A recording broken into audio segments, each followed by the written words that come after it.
Hello guys, this is Dark Fox Sage 2 and we are back with our new fanfic, which is what if Naruto possessed demon god Chakra and fell in love with Haku part 1. And if you enjoy this fanfic, then please press the like button and please subscribe to the channel. It motivates me to upload more fanfic like these for you all. Now let's start the fanfiction. If there ever was a clash of the titans, it was in Konoha. For 7 days and 7 nights a demon laid siege on the walls of the village hidden in the leaves. Kyuubi, the Terror King himself, attacked Konoha after rising from the depths of Makai with his 8 clansmen, who each went to attack a portion of the shinobi-infested world. Under his hellfire, the vast population of Konoha was slain and the dwindling shinobi that were left took up arms against the juggernaut of the demon, and even with their combined forces nothing could stop his terrorizing raids.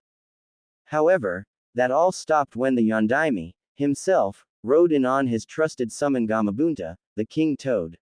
Even though he was the only man who had ever been considered an equal to the fabled Professor Sandaime by his fellow shinobi, he could not defeat this demon. Their battle shook the land, and the vast forest surrounding the once lush land was now either in flames from Kyuubi's hell torrents or charred after fire was extinguished by Gamabunta. Finally, on the 7th day, after much blood, sweat, and tears, the Yondaime caved into his darkest fear, attaching the very soul of the fox to the innocent soul of a child. Deep inside, Yondaime knew that Konoha wouldn't respect his wishes, much like Orochimaru didn't honor Sarutobi's wish from him to Hokage rather than the former student, and blame the innocent child for the loss in this battle. Truly, this child was being punished more than Kyuubi himself, so Yondaime altered the seal. There was no true way to kill that which is already dead, so Yondaime figured a way to send Kyuubi back from which it came, but not before leaving something precious to him. All the chakra of a village or even the world was going to be locked within this child, as some sort of divine intervention from karma. Kyuubi was going to live an afterlife tortured by those he had tortured while in power, and this child was going to live a tortured life for holding his demonic essence from the said demon lord. However, it was for a good cause, because without his chakra the Kyuubi couldn't return to the human world, or at least not anytime soon. It was better than the alternative, Yondaime concluded as he finished this new seal. At least the child would be able to protect himself if the villagers ever felt too out of line, and Kyuubi would get what he so rightfully deserved in the end. And with those thoughts, Yondaime charged with child in hand and sealed the world's greatest menace into a child. 7 years later, he had that dream again. Just like before, Naruto relived the last thoughts of the man who had sealed him with his cursed blessing. Bittersweet really, because without the man's kindness he wouldn't be here right now after a villager lost himself to his hatred and attacked him disguised as the old man. It had all started when he had come home after being attacked again in the grocery store, and after returning to his rundown apartment after paying double the price for spoiled goods, Naruto noticed his door was unlocked. So hiding his food, he waited for the man to jump out. Thinking, it'll all be over soon, and if I don't move maybe he'll leave my food alone, thinking I'm dead. But when the door squeaked open, Naruto saw only his most trusted person on this planet, Sandaime Sarutobi. After some small chit-chat, Naruto found something was off, and that's when the imposter sprung his trap, and in one quick motion, Naruto's neck was slit and all he heard was, "You deserve this," before he fell back. However, death never came, nor did the cold ground, for as soon as Naruto started to topple backwards something snapped inside of him. More precisely, the protectorate seal around Kyuubi's pent-up chakra slipped to save his life, and now before the world stood the sole proprietor of the Biju King Kyuubi chakra. It wasn't long before Anbu showed up, albeit late as hell after discovering the location of the chakra spike, but they arrived at the scene of the attempted murder only to see Naruto standing over a sniveling man. Even with the mass-killing intent radiating off his body, the child stood complete calm, and totally curious of what was happening.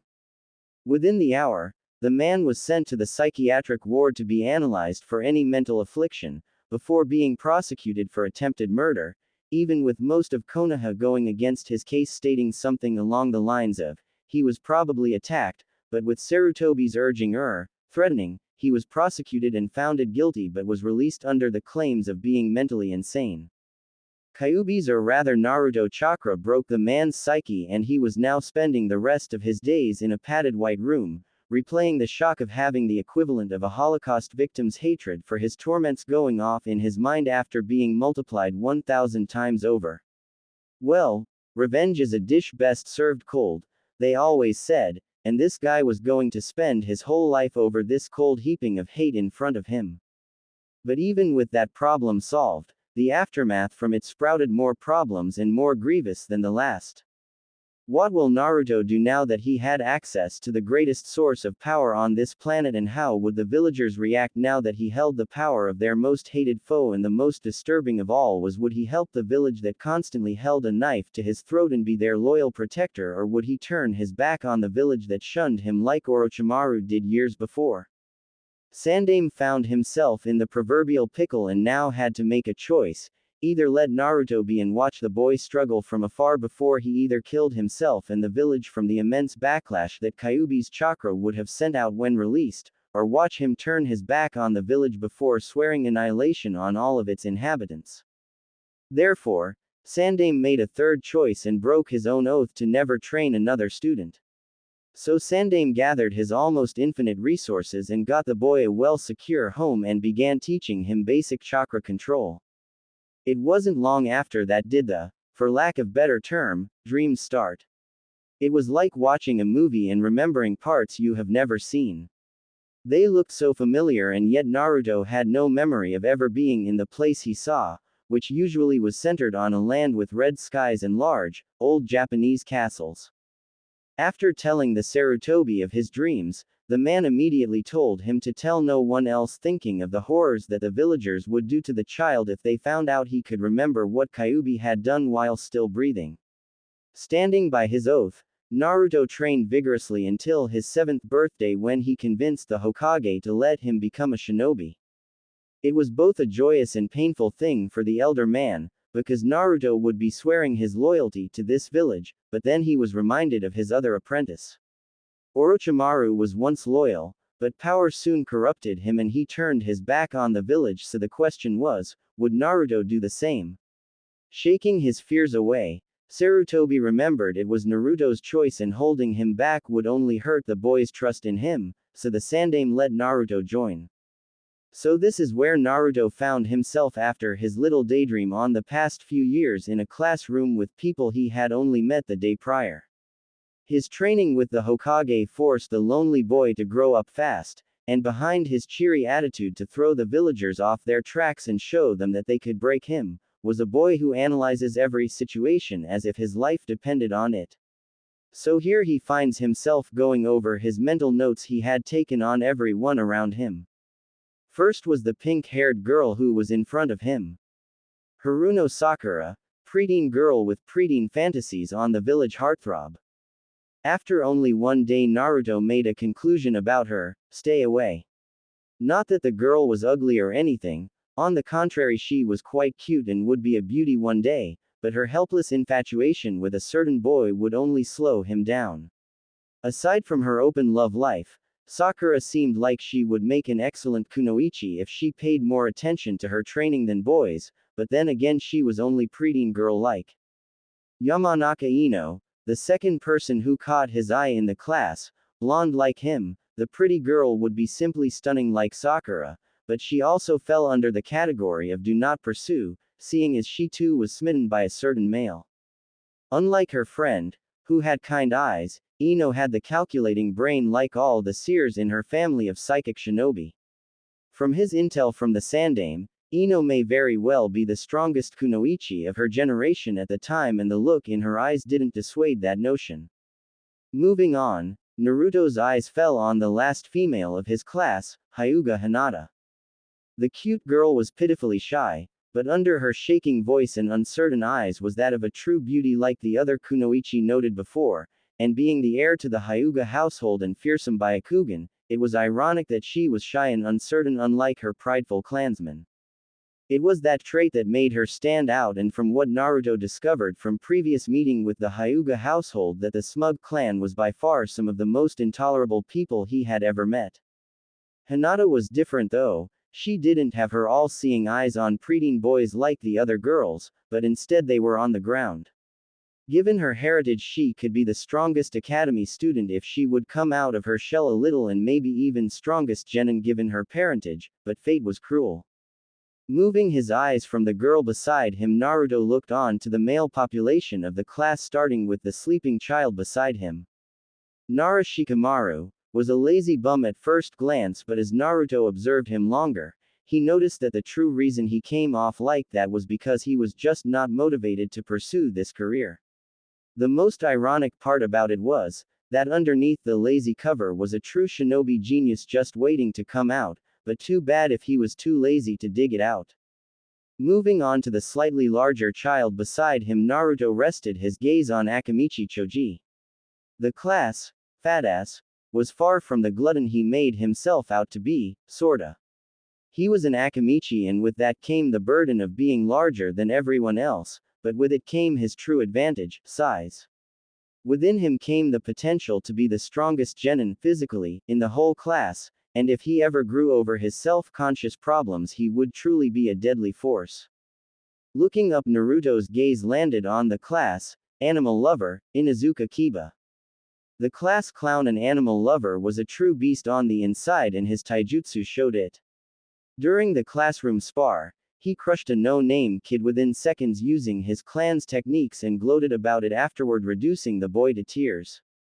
His pride would be his downfall, but if he survived that encounter, Kiba would become a true shinobi down to the core, and with his loss of pride, he would be a valuable asset to the village. Next was Aburame Shino, quiet as a mouse, but had an aura of the strong silent type. He was quiet, conserved, and calculating like most trained shinobi, and could be a bingo book candidate in time, but his only downfall was his isolation, and other than that there was not much Naruto could say about him. Moving his gaze to the last person on his list of standout faces, was the village tragedy story and heartthrob Uchiha Sasuke. Not only was he the only heir to the Sharingan in the village, but he was also far more advanced than an academy student should be, example being able to use a Gukakyu grand fireball during a ninjutsu exam, scorching the target and most of the wood around it.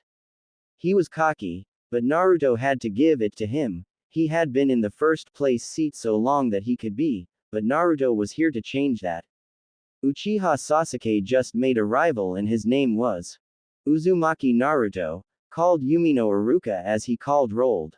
The man's expression changed to one of hatred as he called the name, but Naruto wasn't affected. He had far better things to do than worry about those who had nothing but hate for him. Here, was the boy's nonchalant reply as class started. Naruto sat in the back of the classroom out of habit, and because the elevated view provided the best spot to collect intel, not only from his sensei but from his classmates as well. Even before he got settled in, the boy's danger sense, which he had grown over the years to test a person's tolerance level for him, was going off a mile a minute.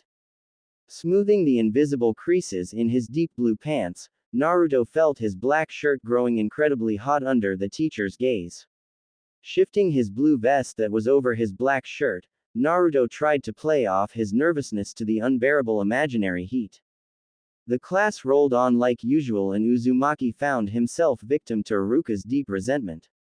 Apparently the young man had lost his parents to the Kyuubi attack, leaving him orphaned. The young Chunin was a bit more than bitter that Naruto, or more exactly, the Kyuubi vessel, was favored by the Hokage himself rather than left out in the cold like all the other orphans. Throughout most of the dry history lesson, Iruka made periodic attacks at Naruto's intellect with questions far above an academy student's level. The class, who was usually asleep by now, was fully aware of the battle of wills going on between the new kid and their sensei. After answering a particularly difficult question, Naruto silently thanked Sandaime for pounding into his head that this was the age of espionage warfare and information was the sharpest sword. Iruka was stumped after a mental game of cat and mouse, so the older man decided that he would just quit trying to defeat the child mentally and go on to the physical level, because there hadn't been anyone in the last half-decade that was this well-informed in the mind and gifted on the battlefield. So after filing the children out of the class, Iruka made his way down to the training patch and started the exercises. It was simple, the children would work on the basics and Iruka, as their sensei, would point out their mistakes if any.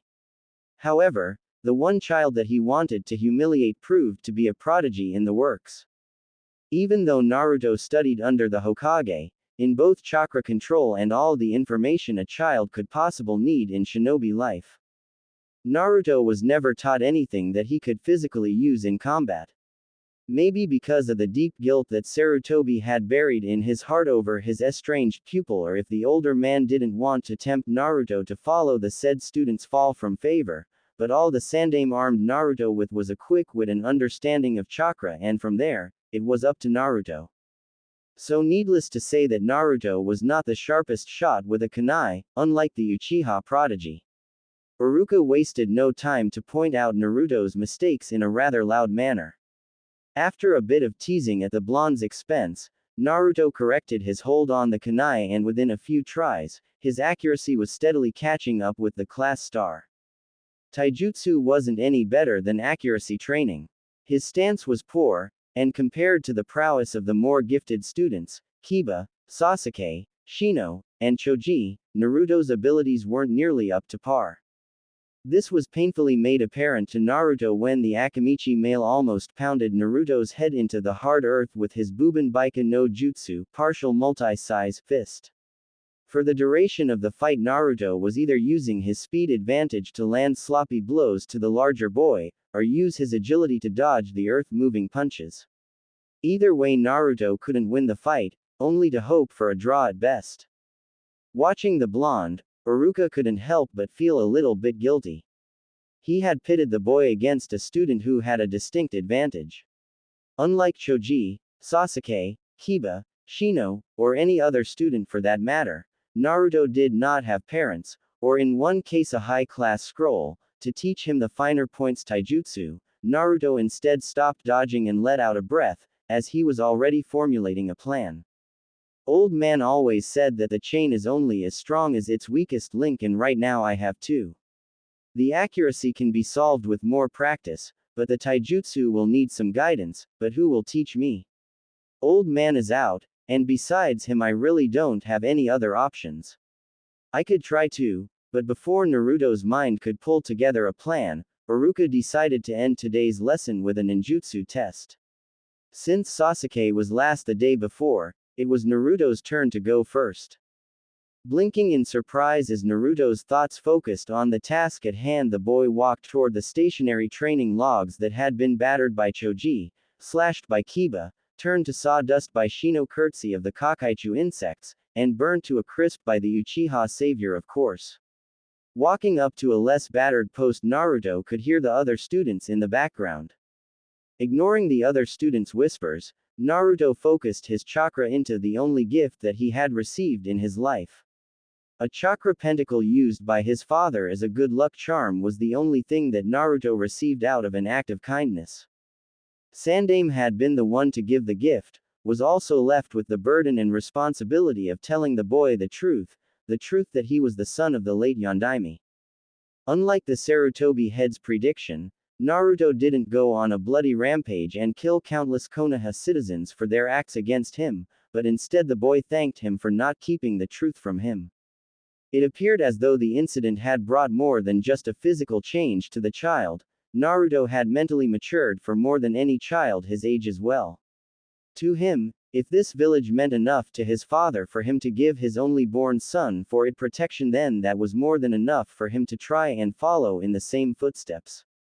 So now Naruto stood before his classmates holding the five-pointed amulet, focusing his chakra into it.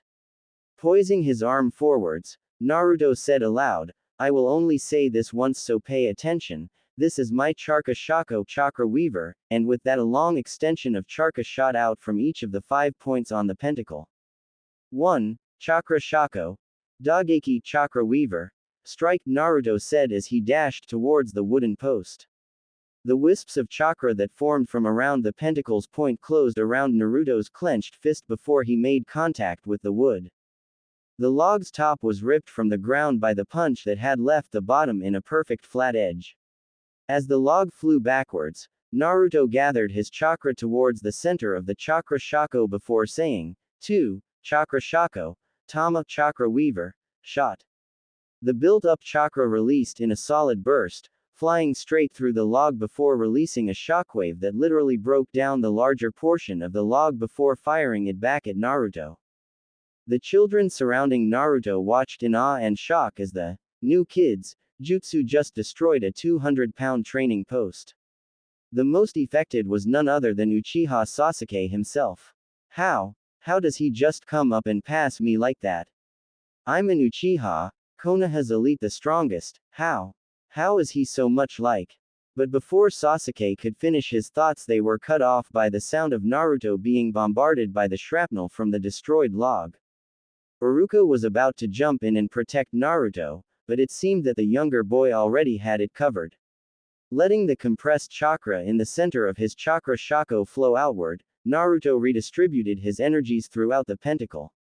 Linking the edges of his chakra beams, Naruto spread the chakra in a thick sheet across the connected pentagon. Chakra shako. Tate chakra weaver. Shield was all Naruto said as the pieces of wood collided with the shield before being disintegrated by the jutsu. Dropping his throbbing hand, Naruto smirked as he looked at the Uchiha. It was worth it. Knocking that arrogant smile off his face, Naruto thought to himself as he bit back the urge to hold his chakra-burned arm. The three moves, each inspired by Konoha's three Sannin, Chakra Shako, Dageki, was from Sandame's stories of Tsunade and her monstrous strength, and after hearing how much the abilities help or hurt them, Naruto knew that he had to make his own version. The Chakra Shako.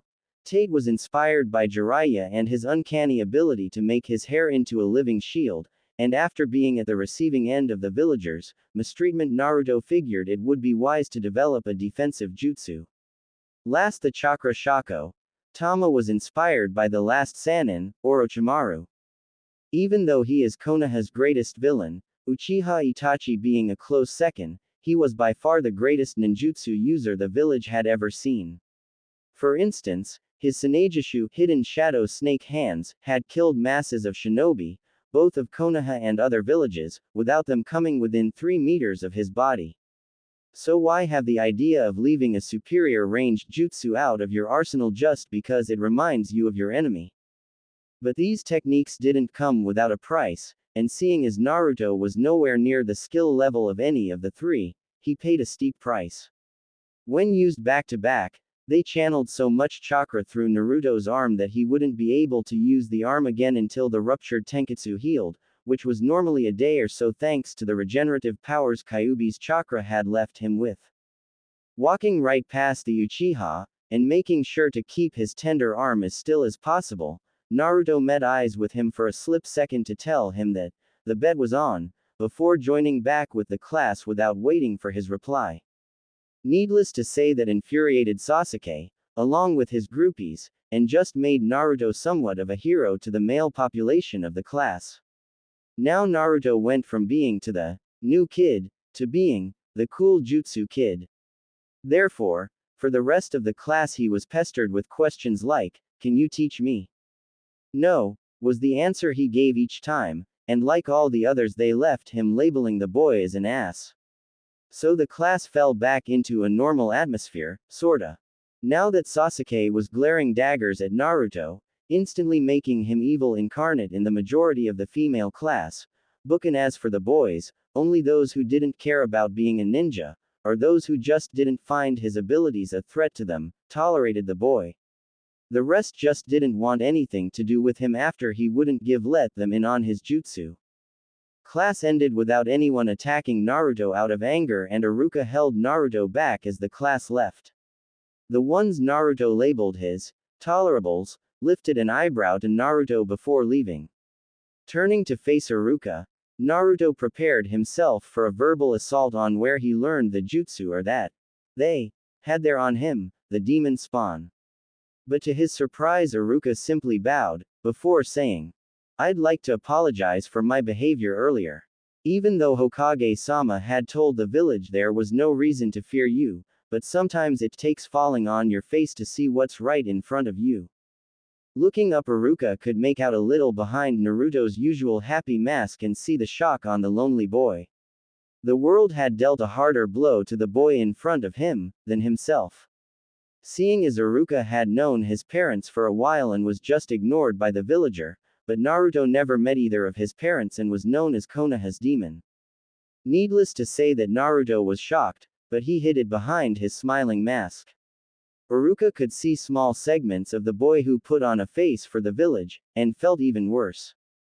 Therefore, doing what he always did when he was feeling down, he decided to go for ramen. Inviting Naruto to come with him, Iruka didn't expect Naruto hastily reply. Of course, Iruka-sensei, the boy yelled, dropping his mask, but with as quick as it fell it was back in place, and the only proof that it even fell it was the red tinge on Naruto's cheeks. Following Iruka out of the class, Naruto couldn't help but feel the villagers' eyes on him, but he persevered. Arriving at the ramen stand, Naruto wasted no time in robbing Iruka on his weekly pay. Grimacing at his growing financial problems, Iruka tried to make some small talk to take his mind off of the thought of bread and water for a week. "So Naruto, how did you get so good at ninjutsu? Come to think of it, you did use hand seals to activate your jutsu, how did you do that?" Iruka asked, but immediately regretted it when he saw Naruto's expression change. "So he didn't want to be my friend after all," Naruto thought sadly as his eyes drooped. Looking in retrospect, Iruka was mentally handing his ass to himself, when Naruto abruptly turned his gaze to the man. All thoughts of comforting his estranged student vanished from his eyes under the boy's gaze. It was like fire burning, all-consuming, and eventually the boy's eye smothered Iruka under its anger. Only when Iruka felt the full, crushing weight of his mistake was when Naruto decided to leave. Naruto, who had been forced to run for his life over the years that he grew up, had developed a sixth sense. It, or rather his chakra, flooded the area, keeping a constant check of the surrounds and alerted Naruto if anything, other chakra presences and killing intent, enter the area. Combine it with his anger and the effect was increased tenfold. And for once the villagers or self-righteous shinobi didn't bother Naruto, because of one frightening fact, Kyuubi's or rather Naruto chakra was boiling over and spilling over into the surrounding area.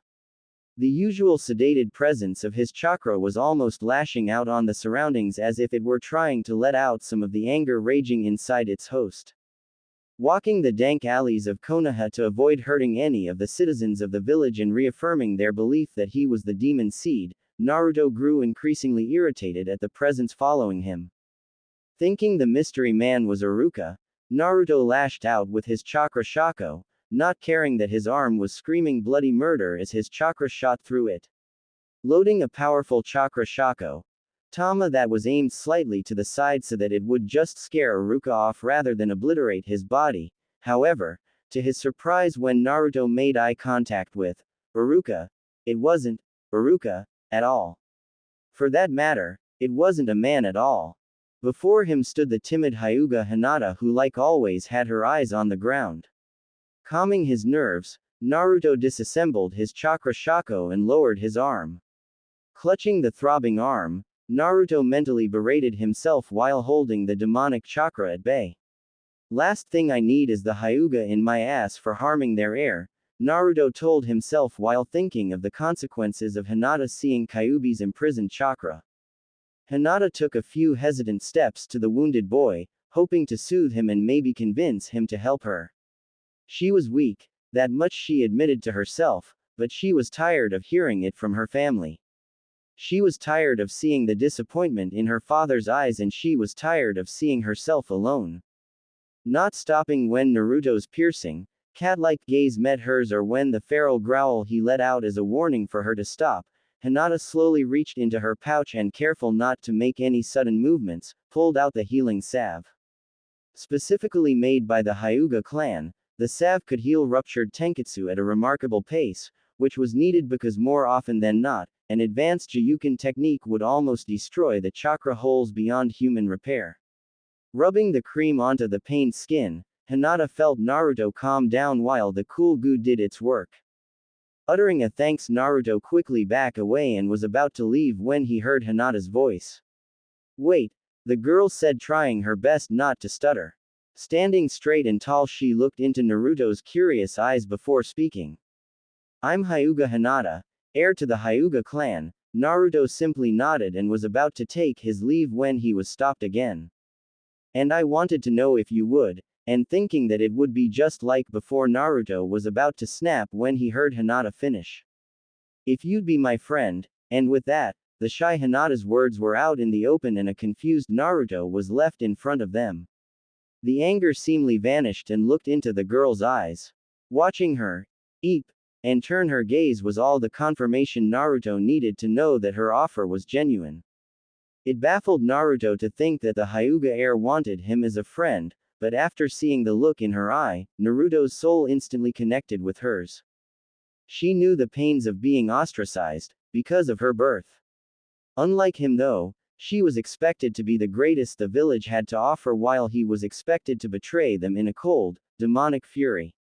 They both failed to realize that expectation and were persecuted for it, and it was at that moment that Naruto made the connection, and with that sudden epiphany Naruto thought, maybe having a friend is better after all.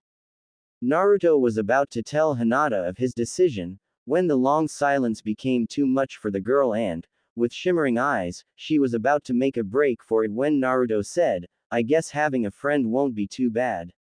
Looking up, Hinata saw past the bad sarcasm and saw behind the smiling mask that Naruto put on for the sake of the village. Looking at the softly smiling boy, she smiled too, and that was the start of a lifelong friendship. It's been 5 years, Naruto thought to himself while he sparred with Hinata.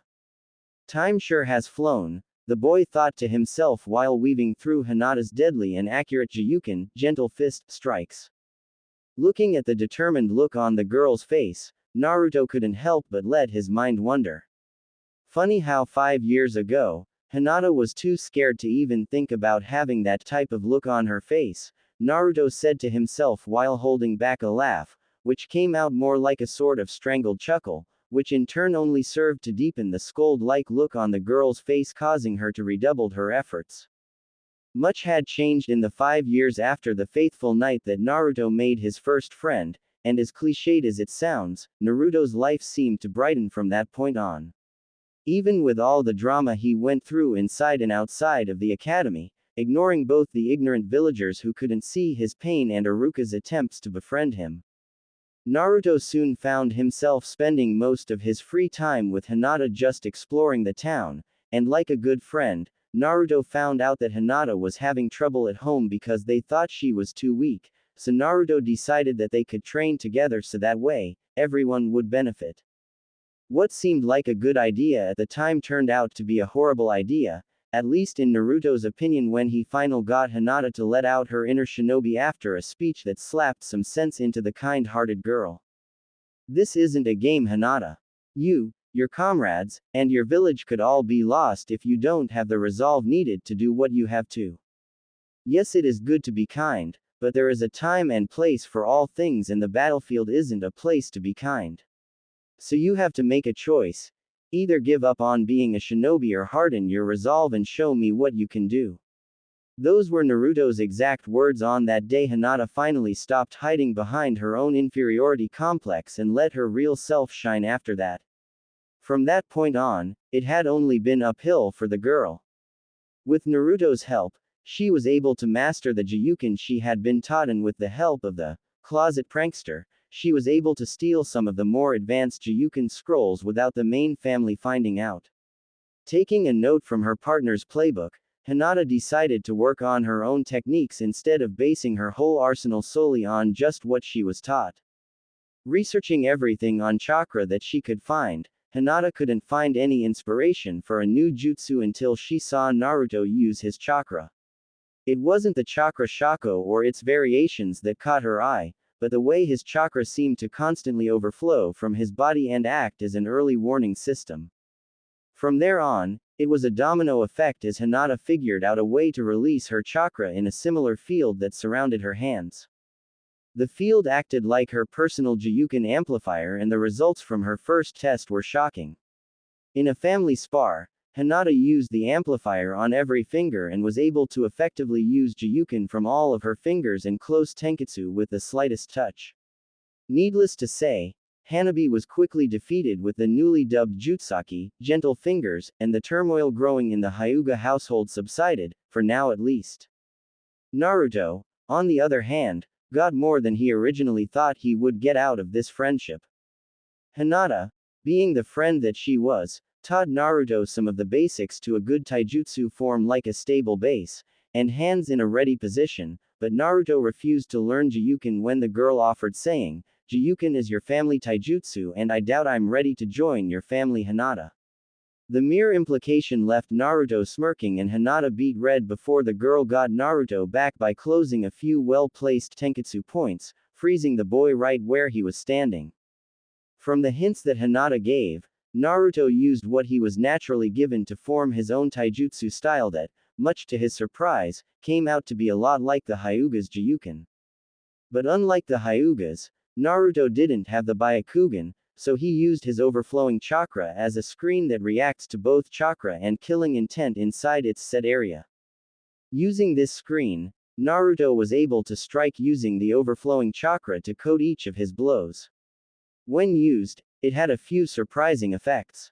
One being able to distort anyone trying to mold their chakra when his chakra-coated fist came too close to chakra trying to mold. This had a particularly vexing effect on Hinata, who found it increasingly harder to use her family's taijutsu when Naruto could just cancel it out by simply bringing his fist near hers. The other effect was rather cool, or so Naruto thought. Because it was his chakra that was constantly flooding the area around him, Naruto had a limited control over his natural chakra element in the area, or specifically the air that was in his chakra's territory. After a little practice, Naruto was able to make air strikes in the area without molding the Junshu chakra, territory chakra, but just guiding it with something like a kick or punch. It went extremely well with Naruto's new taijutsu form, which he named Hake, Kenchoken 8 Divinations, Striking Fist, after its parent-style Hake, Jiyuken. Nevertheless, true to his kitsune nature due to the after effects of his binding to Kyuubi's chakra, Naruto developed a way to mold his overflowing chakra, Junshu chakra, so that it could cover the area with a genjutsu. After that same development, Naruto began to work with the genjutsu field until he was actively able to disguise the whole area with regular bunshin, which in turn stopped Mizuki from embarrassing him in class because he couldn't compress his chakra into a bunshin. Back to the ongoing duel with Hinata, Naruto found himself being pummeled by Hinata's Jutsaki and used his Hake, Kenchoken, to distort her Tenketsu closing attacks before hitting her with a double-handed open palm strike, and then used his Junshu chakra to push the girl back and stun her for a second with a mass amount chakra overflowing her system. Watching the girl lose control of her chakra within seconds, Naruto sent a pulse through his Junshu chakra, effectively blinding the girl's Byakugan, before making a hasty retreat. Shaking the spot from her eyes, Hinata looked around for Naruto, before swearing silently when she could find him. All-out assault is the only way I can beat Naruto, Hinata thought to herself before scanning the area for Naruto's Junshu chakra.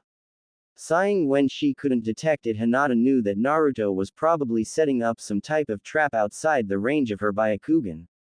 Originally, Naruto's Junshu chakra proved to be more of a hindrance when fighting Hinata's Dujutsu, because even with all of its benefits, it was like a homing beacon for Hinata's eyes to zone in on.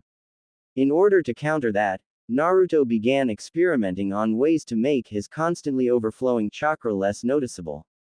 In the end, he began to let the chakra blend with the natural chakra that every living thing gives off. Now what started as a hindrance is now an effective weapon against all Dujutsu.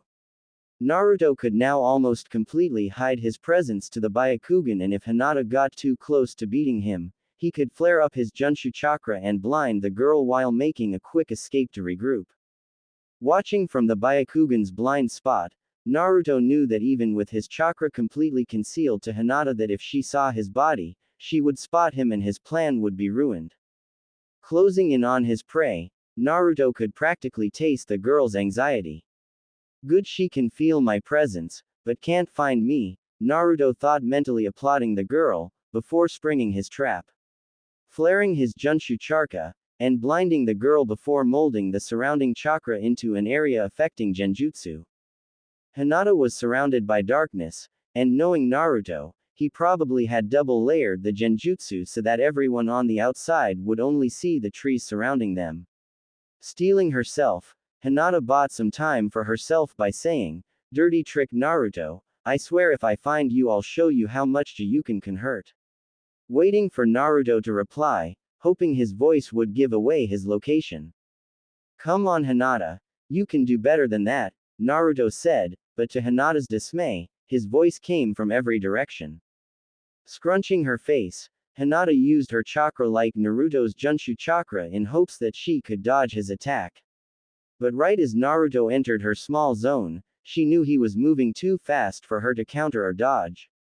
Expelling chakra from her body, Hinata made a silent vow to finish learning Kaden to stop something like this from ever happening again when Naruto suddenly stopped. With his illusion wavering, Naruto had little time to bring up a pulse in his Junshu Chakra to blind Hinata so he could make a clean getaway before a heavy pressure gripped his head. It was like someone had his mind in a vice grip. It didn't take long for Naruto to figure out who it was, and when the realization dawned on him he muttered a mental, "Ino," in a pain-filled voice before he heard, "The one and only," as the pressure doubled. Watching as his genjutsu fell, Naruto looked at the last member of his opponent's team, and was pissed to see that the pink-haired girl was able to crack his genjutsu in such a short time. The two girls had originally sworn not to talk to Naruto, but after hearing only good praise from Hinata, and seeing how much the girl had grown, they revised their earlier verdict. Both came to Naruto and Hinata's little sparring group in hopes to get stronger and maybe catch Sasuke's eye, but that soon changed when they found themselves too tired to even think about the boy. Within the first week, they both were wearing weights like their two friends and actively participating in new methods to use their chakra to suit their needs. Sakura, with her near-perfect control, quickly picked up some of the genjutsu she had gotten from Hinata, who in turn swiped them from the Hyuga library while she got the advanced Juyuken scrolls.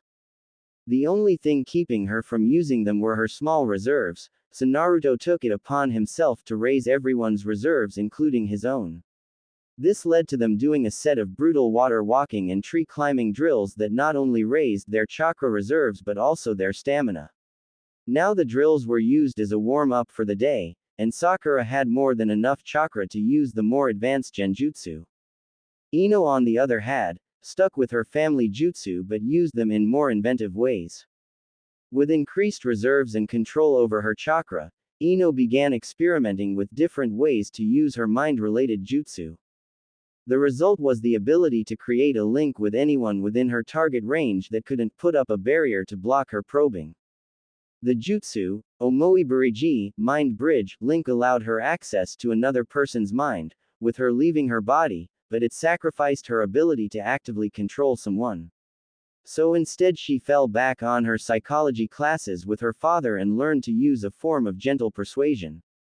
Another side effect of the link was her ability to attack the person's mind by creating pressure from kicking up too many thoughts at once. With the three girls' combined powers being used against him, Naruto knew that he was about to be screwed when his chakra pulse fell, giving them an opening to attack. But as soon as he did, a shadow swept over him protectively before pulling him back under its dark grip, breaking Ino's connection with his mind. Shaking the remainders of Ino's chakra-induced headache away, Naruto turned to Shikamaru and said with a smirk, "What took you so long?" And the boy then said his catchphrase in response before turning to his lifelong friend Choji and nodding. It looked as if they had a plan, and by the looks of it, he was going to like it. Creating another genjutsu with his Junshu chakra, Naruto knew that Sakura had sensed it and turned to Shikamaru, who was hiding with him, nodded, which signaled that step 1 was complete. Turning to Choji, Naruto smiled when the larger boy, who surrounded his body with chakra, waited for the girls ready to give them the surprise of their lives. The two boys didn't want to join Naruto's little spar group until they started seeing Ino's progress. The girl was starting to act strange, or at least more strange than usual.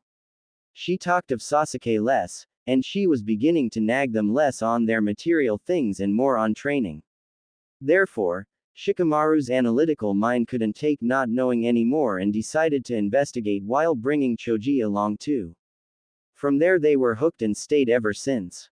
Much to the elder Nara's surprise, Shikamaru actually took his training a step further and asked his father to help him train. The shocked older man couldn't help but nod his head in confirmation before teaching his son some of the finer points of shadow bending. For someone so lazy, it was surprising that Shikamaru picked it up quickly and was now able to transport through his shadows, and do much more than just make his opponents mimic him when he got a hold of them. Choji, on the other hand, wasn't too thrilled about working so hard without being able to eat his chips, but after the first few days he got over it. Especially when he started losing some weight and attracting some attention from the opposite sex. The once big-boned child was now just a bit bigger than his lithe friend Shikamaru and had picked a new way to use his family techniques. Instead of bloating his body to increase the strength of his blows, Choji took a left from Naruto's Chakra Shako, Dogeki, and used his chakra to surround his arm in a bloated fist shape, increasing his strength to one even higher than Naruto's. Feeling his genjutsu start to crumble, Naruto signaled to Shikamaru that the girls had taken the bait, and instead of waiting for Sakura to break the genjutsu, they had Choji come barreling out in his protective cocoon of molded chakra. Instantly recognizing the revised meat tank, the girls jumped out of the way, knowing how much damage the rolling ball of chakra could do. Normally a kid, with the exception of Naruto, didn't have the reserves needed to produce enough chakra to support something like that, but ever since Choji started training, his reserves were only second to Naruto's. It turned out that the calories he soaked up while eating chips did hold chakra, but now that they were gone, they left his body more room to store chakra without having to burn the calories to obtain it. Looking up, Shikamaru mentally patted himself on the back as the plan fell together. Looking at the girls' shadows, lengthened now that the girls had jumped into the air, exposing them to more sunlight, Shikamaru connected his shadow with theirs as they approached, capturing them without causing too many injuries. Naruto and Choji then moved into the checkmate position, as Shikamaru called it, while Shikamaru struggled to hold the girls. Once done, the girls knew that they lost and admitted defeat. Why does this happen every time? Ino yelled to no one in particular while stomping the ground. Our strategy was perfect. We attacked and subdued Shikamaru and Choji while Hinata held off Naruto until we could all take him. Why didn't it work? Ino yelled. Choji, who had taken a liking to the girl, was trying to pacify the infamous Yamanaka temper. Sighing, Ino conceded to the boy's wishes, much to his pleasure, but still demanded an explanation, which Shikamaru supplied. It was simple. I anticipated your move and we let ourselves be beaten, before coming to Naruto's aid and setting a trap for you. It fit perfect, really. Knowing Sakura's natural ability to detect genjutsu, we set it so that she would come to the genjutsu we set as bait, and when was cracking it we attacked, catching you totally off guard, Shikamaru said, apparently not seeing Choji making signals for him to shut up. Not paying any mind to the growing killing intent coming from the girls, Shikamaru went as far as to say, you know, being that predictable will be the death of you, but then realized what a jam he was in. Naruto and Choji were long gone and he was face to face with three pissed off and bloodthirsty kunoichi.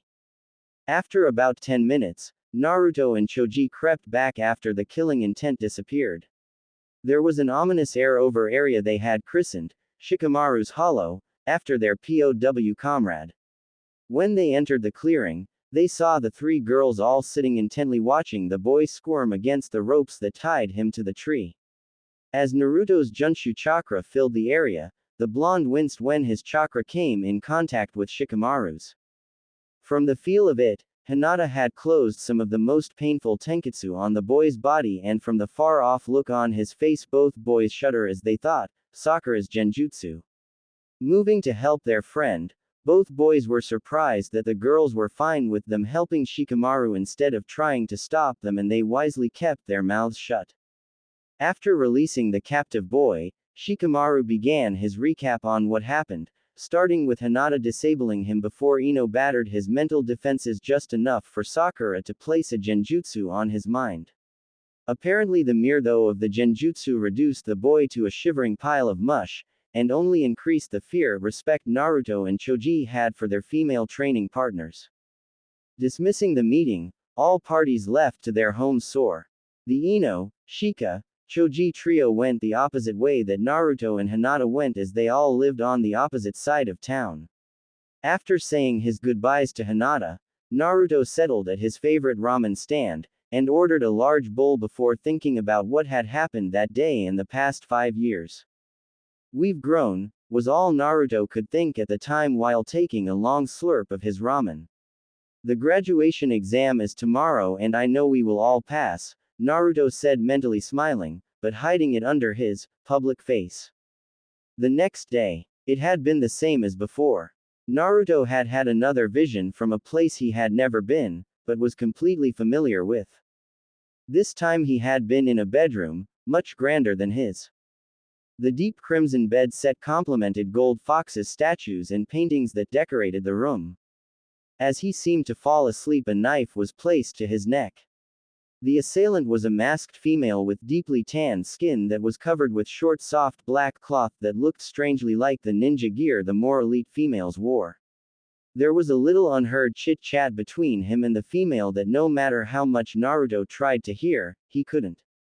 And as the masked went in for the kill, Naruto flipped her on her back, before unmasking her, and that's where the dream ended. Waking up in a sweat, Naruto looked at his clock and loudly cursed when he saw he was already 5 minutes late. At school, Iruka had a bad feeling in the pit of his stomach. Naruto had never been this late before, even when he came in with new cuts on his legs and arms that he couldn't hide behind his clothes, but still tried to hide them from his classmates.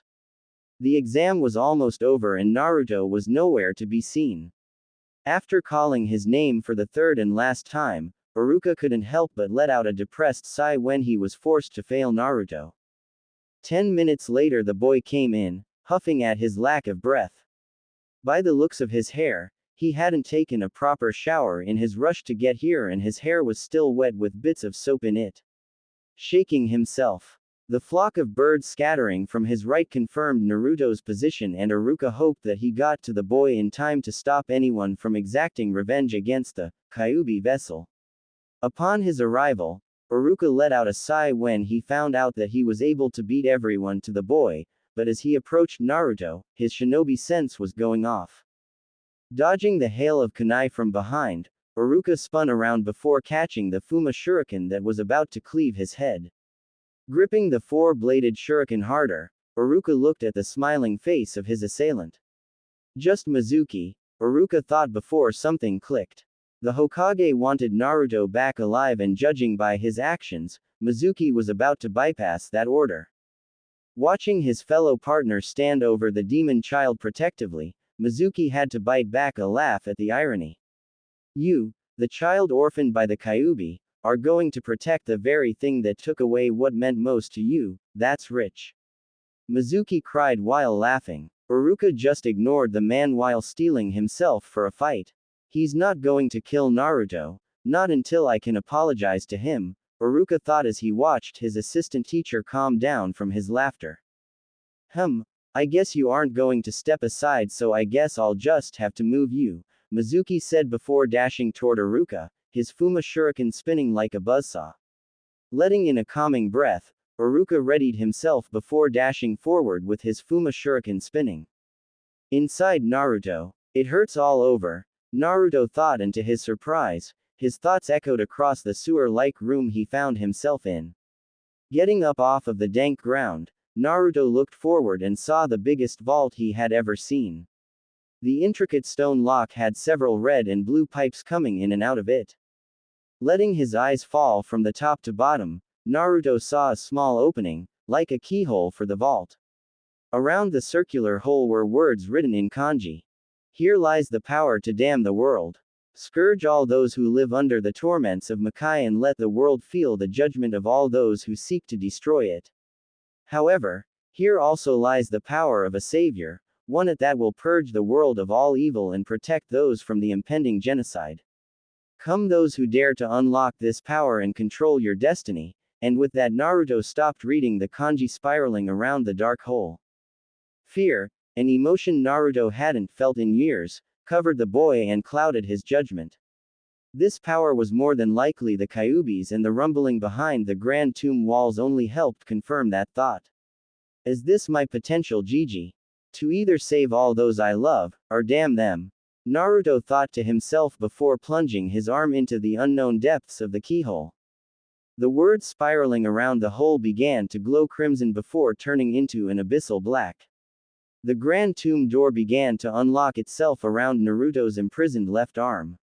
After much movement, the great stone wall slid into the corners of the sewer-like room, leaving Naruto's arm unharmed, but that was the least of his worries. Instead of rubbing his sore arm, Naruto's attention was captured by the black chakra that was coming out of the once sealed room like a low-lying fog. Behind the veil of darkness came a ghost-pale arm covered in kanji, the same type of kanji that was on the door. Instantly, years of dreams came flooding back into Naruto's mind. Staring at the being that stepped out of the darkness, Naruto was only able to whisper, "Shinigami." This being, the Shinigami, was the beast locked within Naruto. It alone controlled the borders between life and death and commanded inhabitants on both sides. Now it was looking Naruto in the eye and telling him, "Human, come and see if you are strong enough to take the power Yondaime left you during his last moments," the Shinigami said before moving towards Naruto. Dodging the swipe from the ghost-like hands of the Shinigami, Naruto instantly flared up his Junshu chakra and tried to land a Kenshoken strike with it, but what seemed like a direct hit turned out to be just a minor distraction for the death god. Okay, let's try this, Naruto thought before activating his Chakra Shako. Wrapping the energies around his fist, Naruto dashed at the monster and with a loud war cry, launched his fist into the Shinigami. Instead of blowing back the monster like Naruto thought, the Chakra Shako, Dageki would have, the Death Lord simply looked down on the boy whose arm was now stuck inside of him.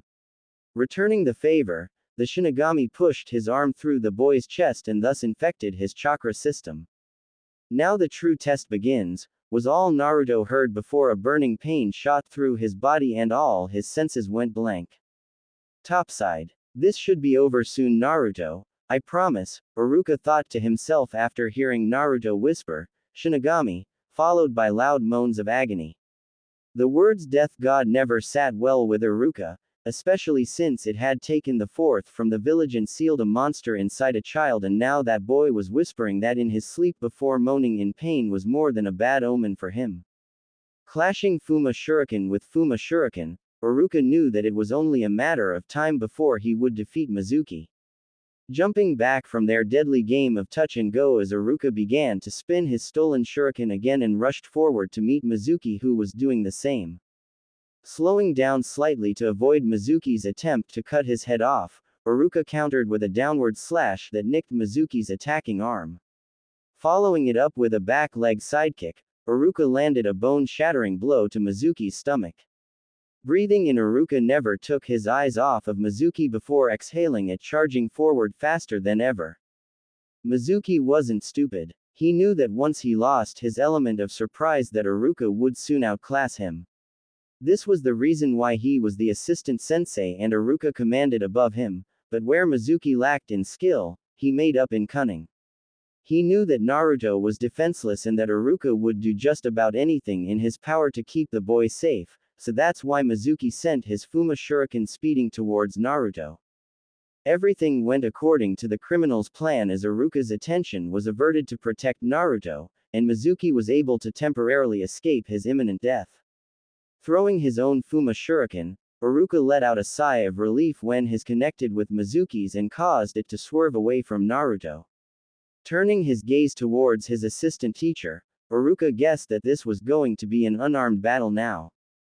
With Naruto's Junshu chakra thrashed around wildly, trying to attack the undead creature that was causing its host excoriating pain, but like before, the chakra simply phased through the being, leaving it unharmed. Feeling Kyuubi's trapped chakra trying to soothe the mind-numbing pain to no avail, Naruto found himself between consciousness and sweet slumber. Whatever this thing was, it was a sadist at heart, leaving Naruto in a constant stream of pain that wasn't enough to knock him out but just enough to keep each pain receptor howling repeatedly. Pushing through his pain, Naruto flexed his midsection just enough so that he could look the Shinigami in the eyes. The cold black eyes met shining blue, and at that moment, the dead pale skin began to spread through Naruto like an infection. Feeling the welcomed cooling effect the dead chakra was giving, Naruto almost fell asleep but stopped when he felt something warm on his face. Rubbing his cheek, the boy couldn't find anything, but the warm feeling continued to pool around his cheek, down his face, and successfully distracted the boy from his pain long enough to think. I can't die here. I would let so many people down, so many people that need me to be there, and with that images of his friends, Sakura, Ino, Shikamaru, Choji, and Hinata, flashed through his head before countless others that had in one way or another pushed him to be the person he was today. So Naruto gritted his teeth and began to fight the cold hand of death that was now just under his neck. Pushing the invading chakra inward, Naruto compressed it in his chest, and after a few agonizing moments of holding the force there, he heard the Shinigami say, "You are worthy." And with that, Naruto felt the burning pain stop and a wave of relief wash over him before he blacked out. Topside, Iruka found himself over Naruto, protecting the boy from the Fuma shuriken that would have surely killed him. Even though Iruka managed to save Naruto's life, he couldn't help but curse at himself when he realized that they were both doomed now. He was in no condition to continue fighting Mizuki, especially now that the said Chunin had his favorite weapon back while Iruka was defenseless. Thinking back, Iruka knew this moment was unavoidable as soon as Mizuki managed to get past him and retrieve both of the Fuma shuriken while Iruka was dazed from the cheap shot he landed, and being the underhanded bastard he was, he threw it at Naruto again, but this time Iruka didn't have one of his own to deflect it with, so there was only one option left. Now watching Mizuki close in on both of their prone and defenseless bodies, Iruka hoped Naruto would forgive him in the afterlife, but fate decided that he wouldn't have to wait until then. Naruto's eyes suddenly snapped open, and in a flash he had stopped Mizuki's shuriken in his intensified Junshu chakra field. Looking at the shuriken that seemingly stopped in mid-air, Mizuki first suspected that Iruka had set him up, but from the look on his academy teacher's face he was as shocked as he was. It wasn't until Naruto said, "Don't ever attack Iruka-sensei again," did Mizuki snap out of his reverie.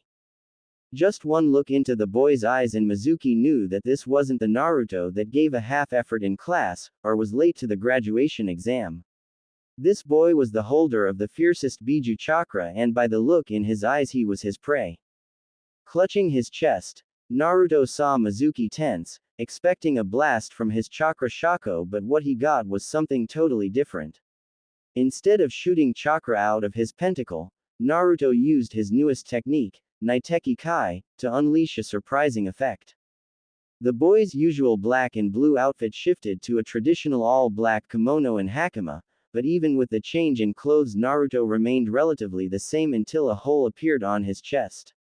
The hole, decorated with 5 silver nodes surrounding him, laid directly behind his family's pentacle, and the instant Naruto looked down at it, a black chain shot before wrapping around his arm and digging into the ground, surrounded by black flames as it touched the ground. More than just a bit unnerved by the demon boy's transformation, Mizuki regained some lost confidence when Naruto fell to one knee, clutching his arm as the chains kept digging into the ground. Readying a second Fuma shuriken, Mizuki began to spin the blade like earlier, before taunting Naruto. "It seems the demon can't even control his own jutsu, and you thought that you could protect that idiot behind you when you can't even protect yourself." And with that, Mizuki made a mad dash for Naruto, his blade buzzing behind him, which was ready to sever the boy's head. However, Naruto was not going to take this all lying down. On the contrary, he stood up with eyes blazing with fury before summoning from the depths of the earth his sword. Not just any sword, but something inside of Naruto said that this was his blade, and more special than anything on this world, it was a Zanpakuto. Unsheathing his soul cutter, Naruto cut the blades right off of Mizuki's Fuma Shuriken, before Naruto whipped his chains that were wrapped around his left arm at Mizuki trying to capture the traitor. After watching Mizuki dodge and his chains cut through a few trees, Naruto stopped before he leveled the whole section of the forest. He stuck his Zanpakuto in the ground before making the seal for his other new jutsu. Taju Kage Bushin, Naruto cried as dozens of clones, all dressed in black with matching Zanpakuto, appeared in the area before grinning at Mizuki evilly. It was a long night for the soon-to-be ex-Academy sensei. Dawn. Sarutobi couldn't help but laugh at Mizuki's predicament when the Anbu brought Naruto, Iruka, and the now lifeless Mizuki back. He had seen it all through his crystal ball, but the real-life version was so much funnier. Drawing his stern face and relieving the Anbu of their duty, Sarutobi went through the motions on lecturing Naruto before getting the boys' input on what had happened. Not taken back by the boys' ingenuity and forethought, Sarutobi only saw one flaw in Naruto's plan, and that was: "So Naruto-kun, you may have successfully captured the criminal and saved the village scroll, but why did you have to read the scroll? I'm sure that wasn't needed for you to complete the mission," Sarutobi asked in a playful tone. Even though Naruto had done the village a good deed, he still needed to remind the boy that he wasn't totally off the hook. He had almost lost his life tampering with the scroll, and now he might have tampered the seal beyond repair. Looking like a deer in front of a Kaden jutsu, Naruto quickly put on his smiling idiot mask before explaining his reasons to Sarutobi in hopes that it would help get him out of trouble. "You see, old man, Mizuki would have probably made a run for it as soon as he found out it was a trap, so I needed to make him believe that I really stole the scroll, or he would have just left the village," Naruto said, looking the old man in the eye with an idiotic smile on his face. Without even listening to the blonde's explanation, Sarutobi could read, "I read the scroll because I needed more jutsu," all over the blonde's face. Shaking his head, Sarutobi let the blonde go with a smile and decided he would get to the bottom of what the jutsu had done to Naruto later. Now for my favorite pastime, Sarutobi thought after he checked for the third time that Naruto and Iruka were out of the building and that he was clear to read his little orange book. With Naruto and Iruka, it was late, and from the looks of it, Naruto would be taking another year of academy classes with Iruka. Oh well, it won't be too bad this time around, especially without Mizuki-tem around and me being pissed at Iruka-sensei, Naruto thought as Iruka guided him to the ramen stand. Looking at the chunin, Naruto nodded his head and dug in. After about 5 bowls in a hole in Iruka's wallet, the chunin turned to Naruto nervously and said, "Close your eyes." For Naruto, that statement was double-loaded, as he had grown up trusting only himself, few others, and the Sandame, but after what Iruka had done for him tonight, Naruto figured that it wouldn't hurt to let down his barriers again. So closing his eyes, Naruto heard some shuffling, and after he heard, "Open your eyes," Naruto was in shock as Iruka handed him his hiate. "I guess I'll see you tomorrow for team assignments," Iruka said, smiling at the boy who had dropped his idiot mask and gave the man a true smile. Nodding, Naruto tied the hiate tight before parting ways with Iruka. The next day, the 6 hours between his late graduation and class was the longest Naruto ever had to wait for something.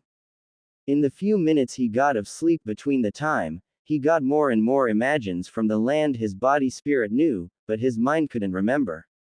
It had picked up at a different spot this time. He was still in his extravagant crimson room, but something was off this time. Looking to his side, Naruto saw the ninja who was trying to assassinate him last time he checked, but by the situation they were in, Naruto concluded they were more than friendly now. The woman, whose skin was like that of shining bronze, looked into his eyes with her own cat-like golden eyes of hers.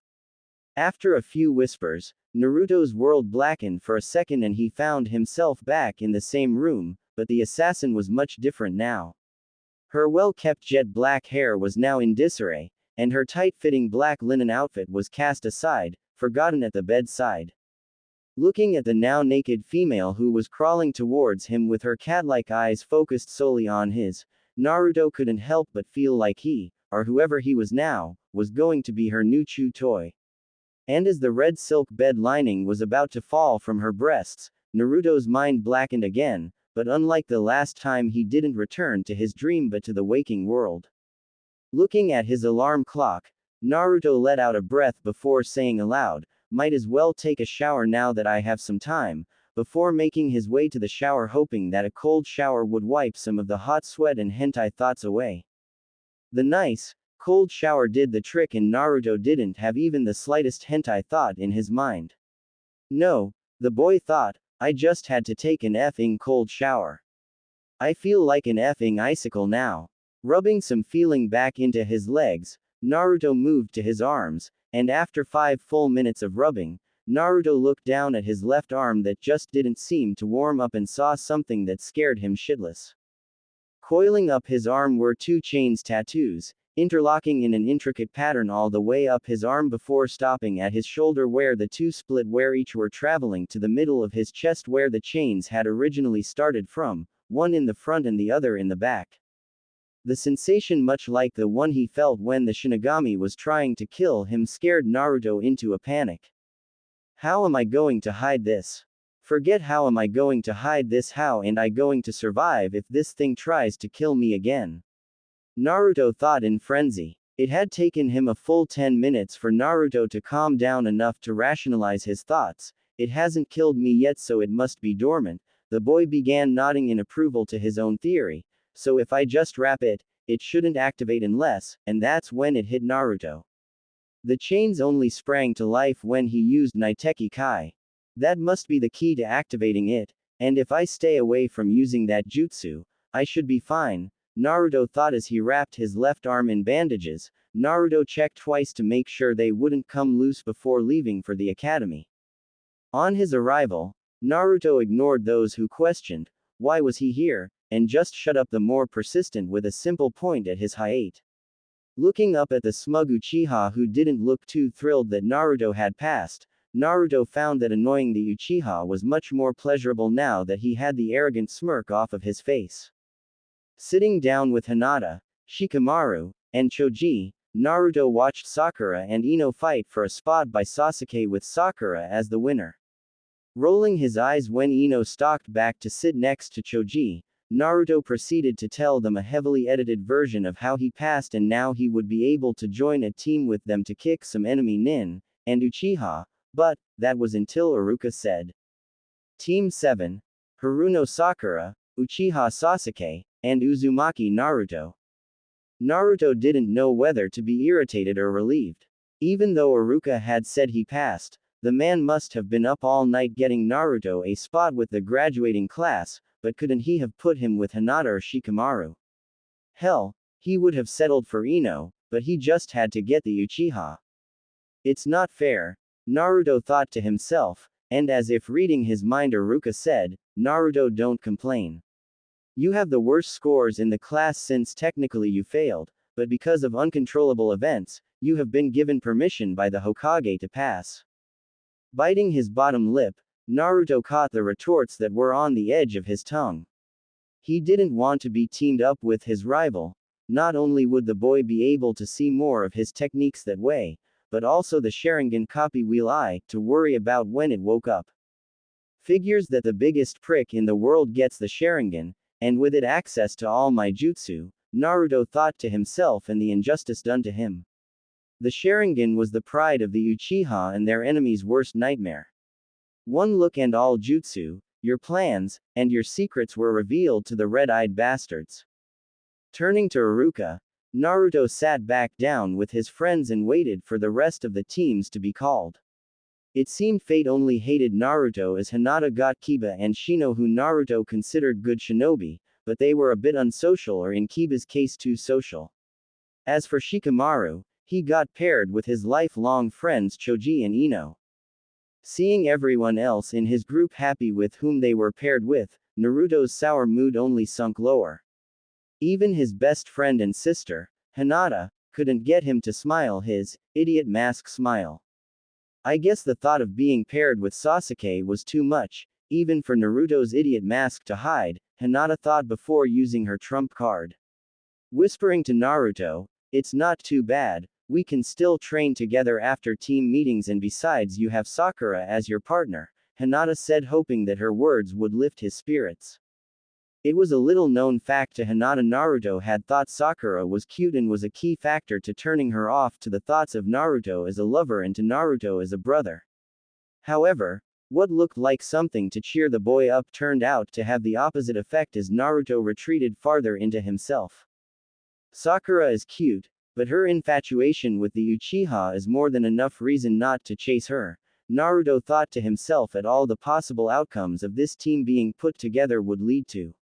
On one hand, he would end up beating Sasuke into a coma once he started on his emo trips and successfully getting Sakura to never talk to him again.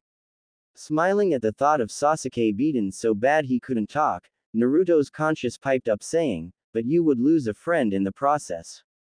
Letting out a sigh, Naruto knew his friends were worth more than gold to him and losing Sakura would be a blow to him, so Naruto just settled for fantasies of him upstaging the Uchiha survivor. Several fantasies later, Naruto wiped away the thoughts of hitting Sasuke where it hurt and came to the conscious world when he noticed that all his friends were gone. Even Hinata, who had been sitting right next to him, was gone, and as any good ninja Naruto felt embarrassed that he had been so far gone that he hadn't noticed that she left or 2 hours had passed. Taking his eyes off of the clock, Naruto noticed Sakura was still kissing up to Sasuke, and the brooding Uchiha looked as if his patience had worn out. Laughing at he boy's predicament, Naruto figured it was for the best that Sakura liked the Uchiha instead of him and decided to celebrate his revelation with a prank on their late teacher. Seeing Naruto's inner child come out, Sakura couldn't help but agree with Naruto when he felt him flare his Junshu chakra subtly, before hiding something in its genjutsu field. In addition, as if willed by the gods themselves, their incredibly late instructor came into the room with a little orange book in hand. From there everything fell into place. Hidden underneath his genjutsu was a bucket of water held by Naruto's chakra, and once the door upon the seal holding the bucket broke, falling on Kakashi's head and soaking him to the bone and ruining his book. Looking at his now ruined copy of Ika Ika Paradise, Kakashi held back his killing intent before speaking out. Your first impression sucks, before pointing to the roof and leaving for the stairs. Following Kakashi with a smirk, Naruto was already feeling better and the thought of having Sasuke on his team was a little more bearable. So why don't you tell me your likes, dislikes, and hobbies, Kakashi said, trying to break the ice. His one visible eye was totally focused on them now his favorite book was destroyed. Looking from face to face, Kakashi realized none of them were going to volunteer and decided to go when Sakura said, "Shouldn't you go first, sensei? My name is Hitaki Kakashi and my likes are none of your business, my dislikes are things that piss me off, and my hobbies are well," Kakashi said, letting out a pervert giggle after his long pause. It didn't take much for Naruto to piece together that he was a pervert just like most other men Naruto knew outside of the academy. Watching as Kakashi pointed to Sakura saying, "Ladies first," Naruto was interested in hearing what the girl's opinion would be now that she had a taste of what the shinobi life really was like.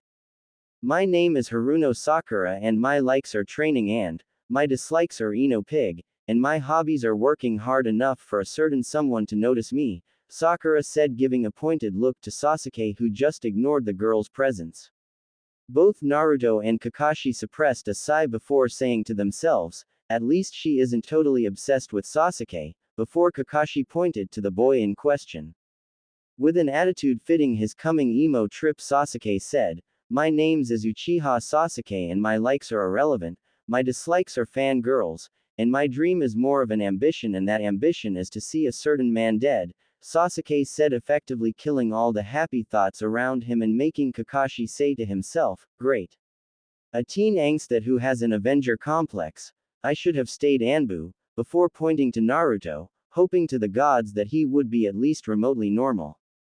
My name is Uzumaki Naruto and my likes are my family, dislikes are pricks in general, and my hobby is to better myself to keep all that I hold dear safe, Naruto said, dropping his idiot mask and looking Kakashi right in the eye. The experienced Jonin didn't even bat an eyelash, but on the inside he was a bit shocked that someone so young had such cold eyes. Kyuubi caused more harm than anyone could imagine, Kakashi thought while reminiscing on his dead teammates and sensei. I'll make sure something like that never happens again, Kakashi thought before thinking of the perfect exam to give to his cell. Standing and facing all three of his students, Kakashi said, tomorrow the real test will beginning, and if you pass all three of you will be genin, but if you fail it's back to the academy with you, earning him the shocked expression he was hoping for. The passing rate is 33% and we will start at 8 sharp. And a little hint, I wouldn't eat breakfast if I were you, Kakashi said while biting back a giggle. We'll see if the fangirl, the Avenger, and the Enigma can make the cut, the silver-haired Jonin thought before poofing away, leaving his three students to sulk, brood, or look confused. Once the team dispersed, Naruto headed directly for the shopping district of Konoha. The 2-hour wait for his sensei made Naruto think back to how he became a genin and what lurked inside his body. The Shinigami was now a part of him, and whether he liked it or not, it wasn't going anywhere.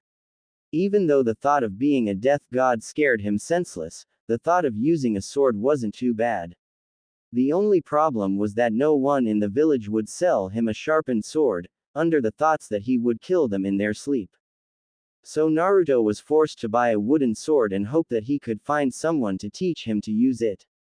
However, before he even began thinking of possible teachers, the bottomless pit he called a stomach was calling for food. I'll figure this out later, but for now I need food, Naruto said to himself before making his way to his favorite ramen stand. Much to his surprise, both Team 8 and Team 10 were there prepping themselves for the next day. Apparently his group wasn't the only group that had to take another exam the next day, and by the looks of it all of them were nervous. Hinata, you know you are good enough to pass, and even with Kiba on your team, Shino more than makes up for it, so you guys are assured to pass, Naruto said to the girl who looked to be reverting to her old unconfident self. Picking fun at Kiba was worth it to see his friend smile again, and with his stomach filled and mission complete, Naruto went home and tried to get some sleep for the upcoming day. Dreams. Whoever he was, all Naruto knew was that he was angry. No, furious was more of the word, as Naruto watched his oh-so-familiar body destroy the forest surrounding his old Japanese-style castle under the red sky. The servants were all inside huddled together, hoping that their master wouldn't take his anger out on them, and by the looks of it, they were right to be hiding. Red chakra shot out of his body much like his Junshu chakra, but unlike his chakra, the crimson chakra melted everything it touched, scorching the ground under him. After melting a better part of the forest, a single servant came from behind him. The poor woman was trembling in her shoes and wouldn't even look him in the eye. After a few words were said, the red chakra receded and became what looked like 9 long spear-like tails. Naruto felt himself smile and dismiss the girl, back to his castle, before he felt a smile on his face. For once, Naruto actually heard something from his mute flashbacks. The humans will pay, was the solitary phrase Naruto heard before he felt his body shift and change and the world go black.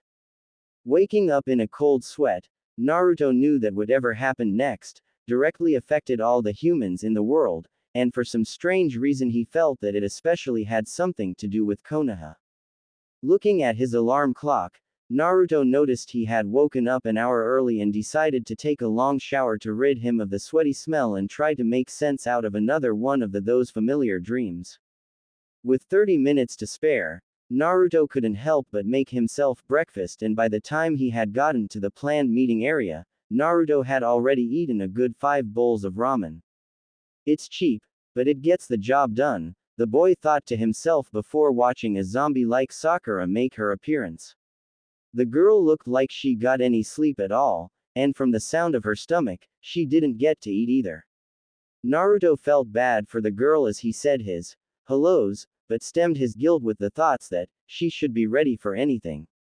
However, when Sasuke came in, looking like he could kill a Jonin with one look, Naruto couldn't help but find that funny.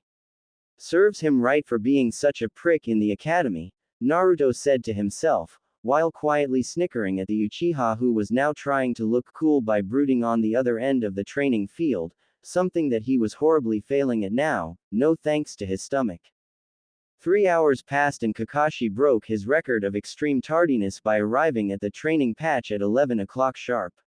Naruto, who had been packed full on arrival, had thoroughly digested his food and was ready to go, but his teammates had to settle for a weak glare at the sensei and Sakura yelling, "You're late."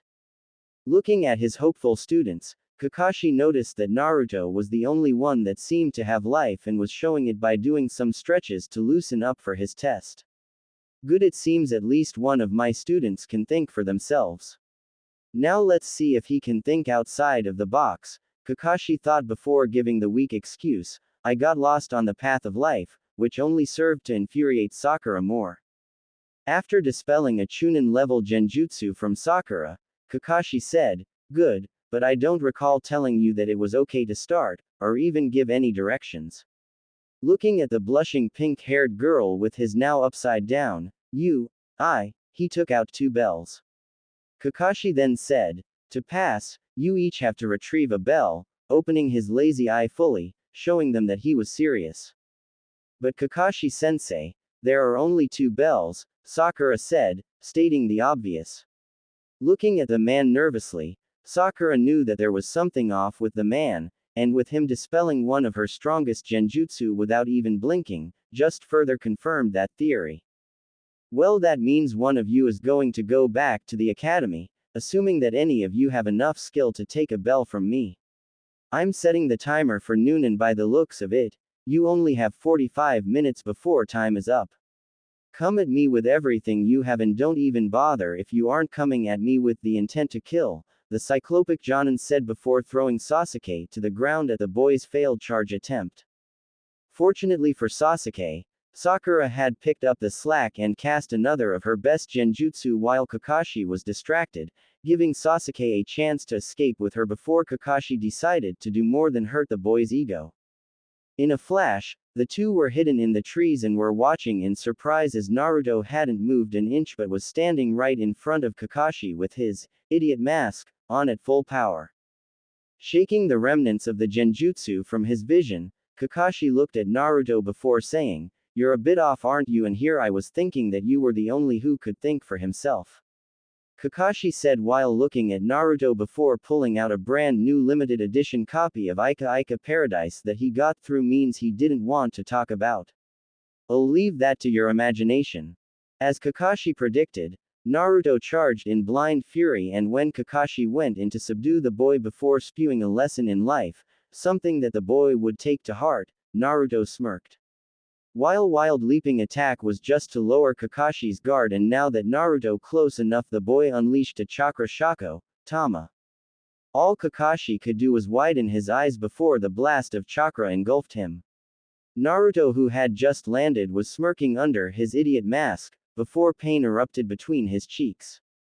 Turn around, Naruto saw Kakashi with a kunai jabbed in his ass, and then felt an explosion erupt. Sakura couldn't help but wince for her friend as he flew into the air before poofing out of existence. How did Naruto do that? Sakura asked herself when she realized that what Naruto had done wasn't a Bushin. Moving from her spot, she realized that she needed to find Sasuke. Not because she wanted to be near her crush, but during short glimpse of watching Naruto's battle, none of them had any chance of beating Kakashi alone. Meanwhile, Naruto was hidden in a tree near where Kakashi had fought his clone, and thanks to his Junshu chakra blending with the natural chakra surrounding them, Kakashi had little to no chance of finding him unless he was looking directly at him. However, that thought alone was comforting as Naruto assessed the situation he and his teammates were in. "Shit, even with a clear shot and the element of surprise, I couldn't land a blow on him. At least he used that jutsu on the clone instead of me," Naruto said to himself before going to find Sakura and, with much less enthusiasm, Sasuke. I got a good batch. One is proficient with genjutsu, another knows Kage Bushin, and the last is the only surviving Uchiha, Kakashi thought to himself as he hid underground, safely away from Sasuke's Kaden, Gukaku no Jutsu. After grabbing the Uchiha's legs and pulling him underground, Kakashi began his lecture on looking underneath when he felt a genjutsu fall on him for the third time. She's good, but this is getting tiring, Kakashi said to himself before guiding himself through the waves of vertigo, and gave Sakura a taste of her own medicine within a second's time. With 2 students incapacitated, Kakashi bounded off to find his last hiding student, but unknown to him Naruto was closer than he thought. Coming out of the woods, Naruto made sure he woke Sakura up from her genjutsu-induced sleep, before approaching Sasuke. Once the girl stopped muttering Sasuke-kun in her sleep and realized whatever Kakashi did was fake, he got her to team up with him. Now time for the hard part, Naruto thought to himself before going to the fuming boy who was stuck buried from the neck down. Squatting in front of Sasuke, Naruto started with, "I know you don't like me and for all I care you could burn in hell," Naruto started before hearing Sakura gasp. She must think that's blasphemy or something, Naruto thought while snickering before continuing, "But as you saw from my fight and what position you are currently in, we don't stand a chance fighting him alone," Naruto said, leaving the implication that Sasuke picked up on. Looking at Sakura, he sent the girl a look saying, "What did you think that I was going to do? Come out and say we need your help, Sasuke." However, before she could answer, Sasuke said, "So what are you suggesting, Dobi?" Smirking at the boy from his vulnerable position. Naruto had to use all the self-control fibers in his body to resist the growing dark urge to pound Sasuke's face in with a chakra shako, Dageki.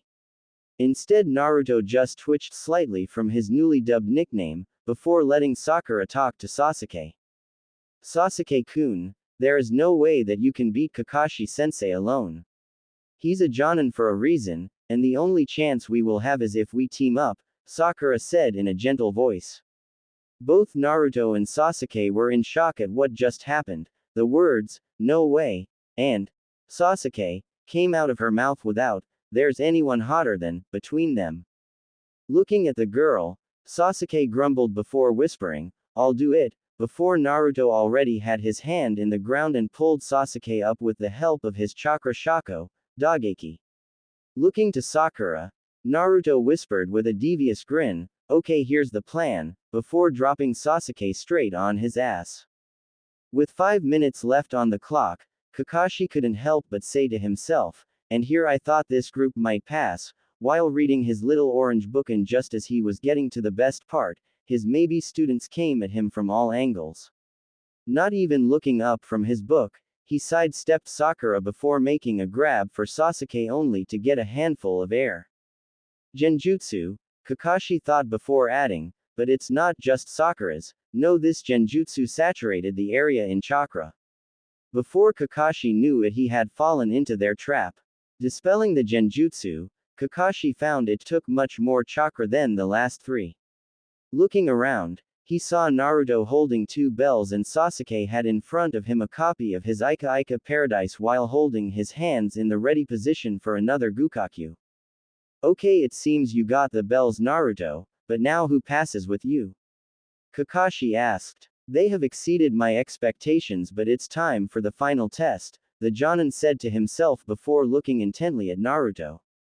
Meeting his gaze, Naruto smirked while dropping his idiot mask and said, "No one, because if only 2 of us pass we would break up this winning team. Right, guys?" Looking at Sakura, who nodded happily, and Sasuke, who just smirked at Naruto, and with him taking that as a yes, Naruto looked back at Kakashi and said, "And besides, if you fail us we'll be forced to burn your book." Smiling his idiot smile at the man, but his eyes telling Kakashi he wasn't lying. Sighing, Kakashi said, "Team 7 passes," before turning his now upside down, eye, which was staring intently into the little orange book that no one saw him get. "First mission begins at 8 sharp, were the last things Kakashi said before disappearing in a plume of smoke and with a perverted giggle. Turning to his new teammates, Naruto said, "Well, seeing as we are now a team, maybe we should get to know each other better," before leading them to his favorite ramen stand.